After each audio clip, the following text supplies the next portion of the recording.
tonight, we say to you today, whatever your national origin, whatever your political persuasion, if you believe as we believe, let us join hands in close ranks and build a people's movement that will not stop until the society has been transformed.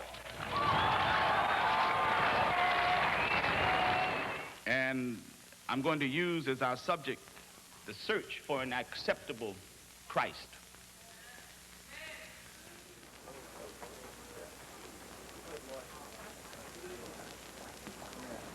I have been advocating for a number of years a special role for the black church.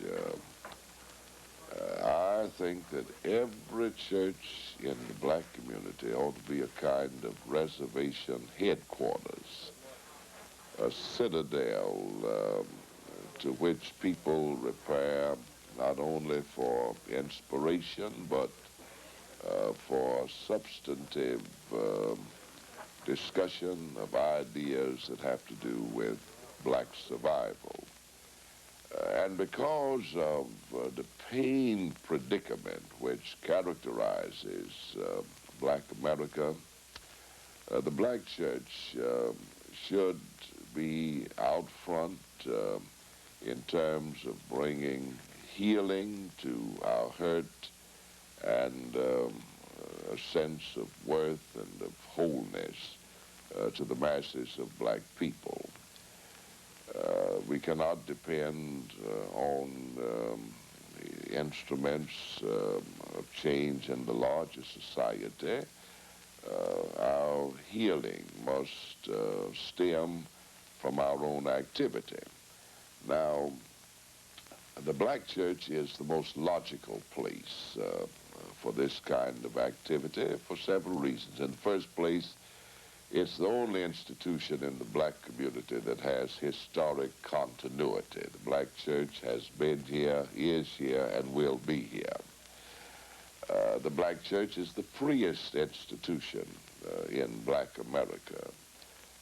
This means that the black preacher is probably the freest person in America.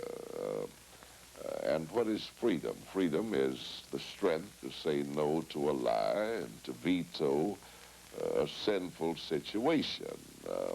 Freedom is the power to refuse to cooperate with evil.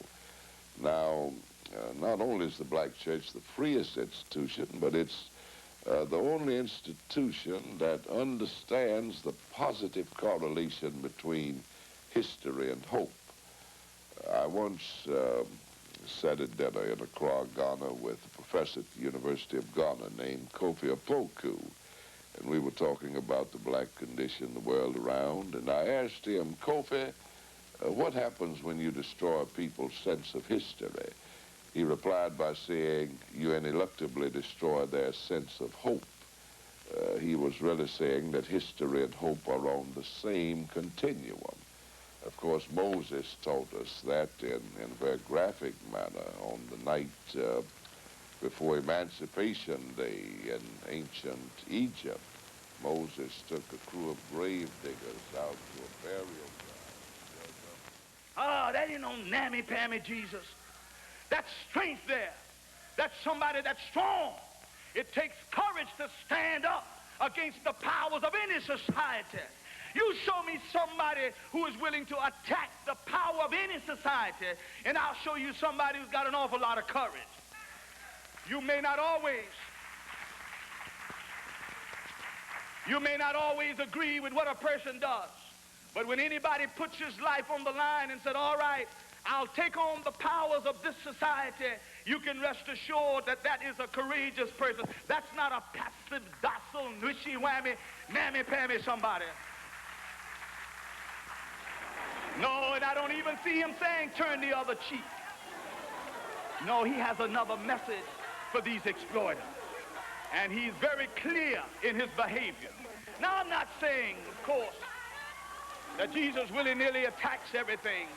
But what I am saying is that where he found systems that exploited people, dehumanized people, that he became not a lamb, but a raging tiger.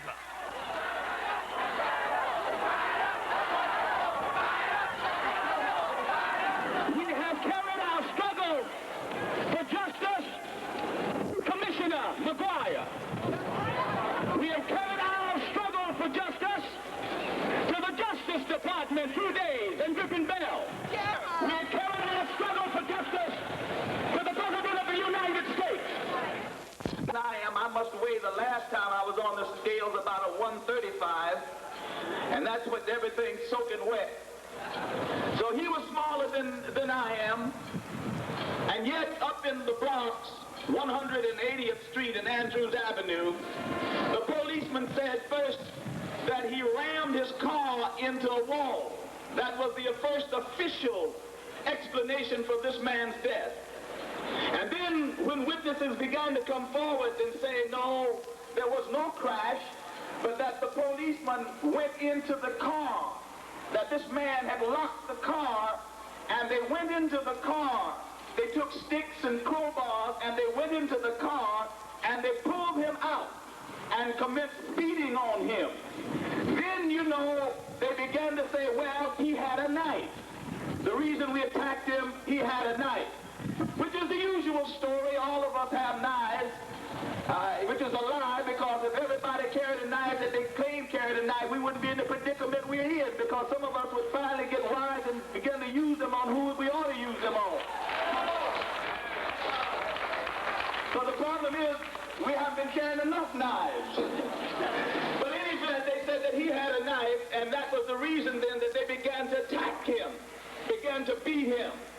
And they beat him. We brothers and sisters, we have been in this battle a long time, for a number of years now.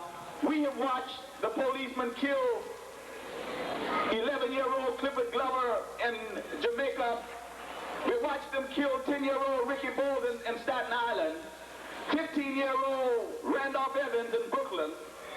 Arthur Miller was about 30. They killed him, you know, last year.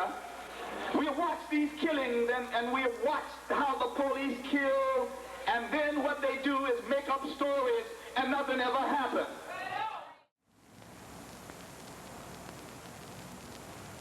Therefore, in the wilderness, which is where the people were at this time, you can well imagine that all kinds of thoughts were swirling through their minds. What would they do? Could they defeat the enemies?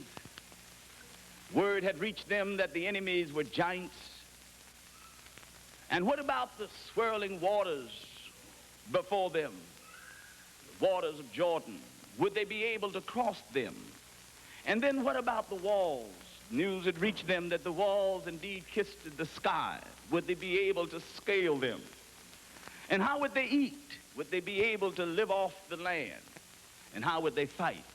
Would they have enough people with which to do battle? How would they fare? And who would be with them? How many of those who numbered themselves in the ranks would falter in the heat of battle? Surely all of these thoughts were swirling in their minds as they waited there in the wilderness. They had been there many years. They had come out of bondage, you remember, only to have their forebears falter there in the wilderness. Their faith gave way. And now they were in the wilderness. What would they do? And then they heard Joshua speak to them as Joshua heard the Lord speak to him. The time has come to march on. I'm giving you marching orders. Now, I want you to look beyond your human limitations. Look beyond these preconceived notions of how far you're to go. I thrust the ball back in your court as far as your feet can touch. You have it. What a promise. Wherever your feet go, you got it. Wherever you tread, it belongs to you. That is an endless promise.